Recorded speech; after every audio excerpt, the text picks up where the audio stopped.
Hello everyone, yes it's me again, it's Sid the Baker. Welcome to my kitchen. Well, today I'm going to make everybody's favourite custard tarts, and it's so easy you would not believe.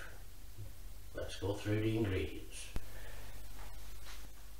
So for the custard tarts, you're going to need 30 grams of sugar, you're going to need 250 mils of milk, 3 medium eggs and some vanilla flavouring, and that's it. Now this could not be simpler. Basically you put your eggs in the bowl and then put your sugar in the bowl like that, and you want a hand whisk and just whisk them up.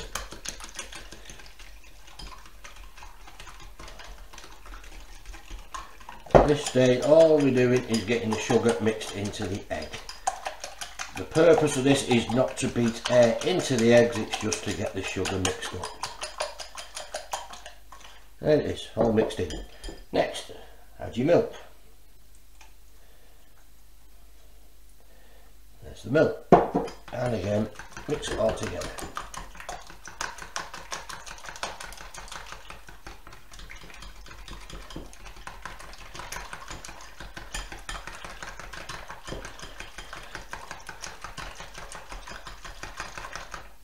That's that. Now, what you've got to do now is just put a couple of caps of vanilla flavouring in. Go on. There's 2. And mix that in.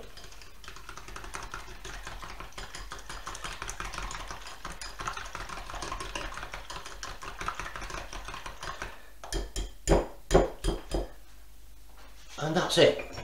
Now we're going to leave that to stand for at least an hour, because the air that I've just beat into that I want out. I want that to be a dense mix. So we let it stand, then any air that's in there will come out. And this is one of the rare cakes where you don't want the custard or anything like that to rise. It's got to stay solid in your tart, so we don't want any air in it. So for our tart base I'm going to use this nice fancy container here. I'm just going to spray it with a little bit of non-stick grease stuff. You could use butter or margarine or anything for that, but I tend to use the spray. It's a bit easier. Just get the pastry chunk off. Flour. Put a little bit of flour down.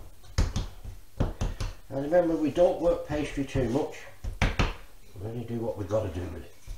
So, just pin it out.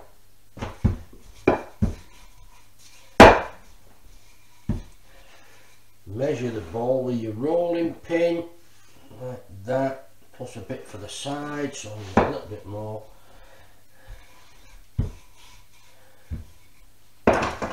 Now if you made your pastry correctly, you should be able to lift it up like that, no problem. Just get your bowl, your container, and put it on there. Now when you press this out, press from the middle outwards. Put your thumbs in the flour. You've got to get all that air out. If there's any air in the bottom of this, it will bubble up in the oven, because air expands with heat. And you'll have a big balloon underneath your tart. So just make sure you get all the air out, press right into the corners like that with your thumbs, like that.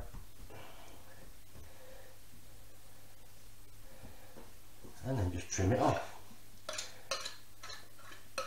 Now lots of people put these in the oven and bake them blind. They put peas in. I have never baked anything blind in my life.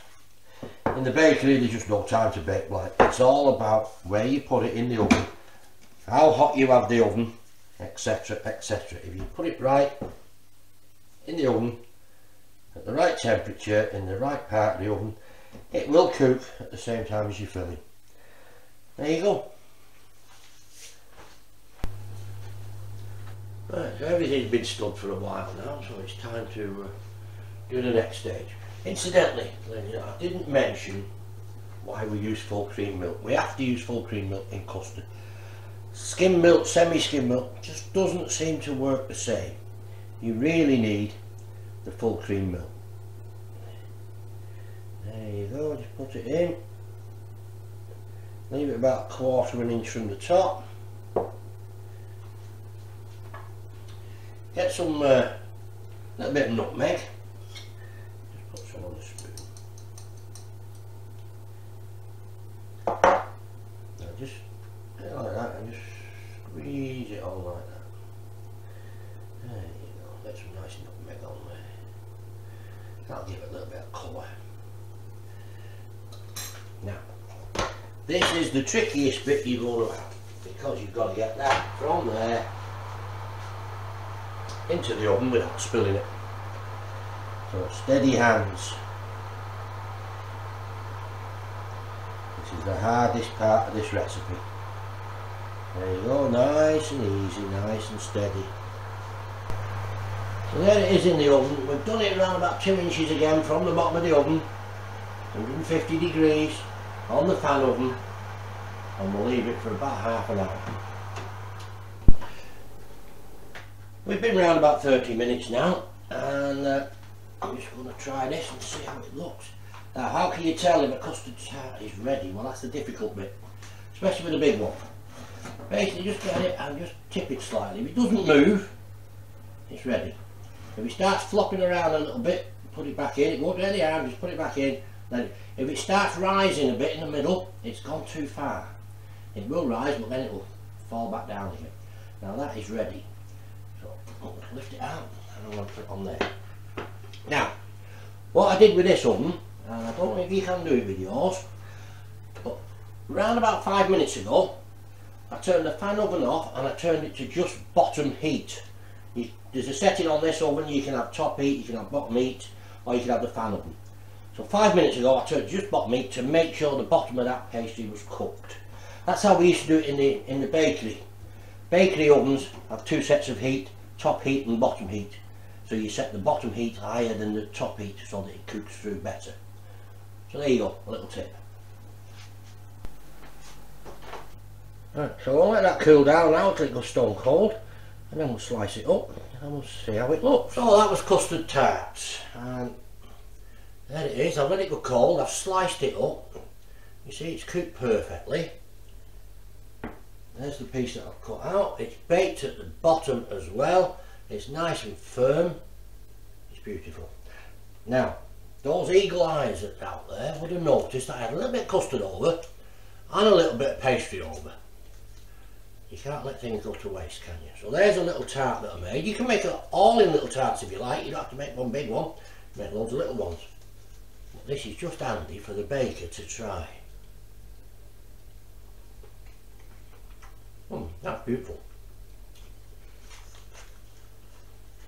Ladies and gentlemen, if you like what you see, like, share, subscribe, turn on your notifications, tell all your friends, and I'll see you next week. I think we're making apple pies next week. Thank you.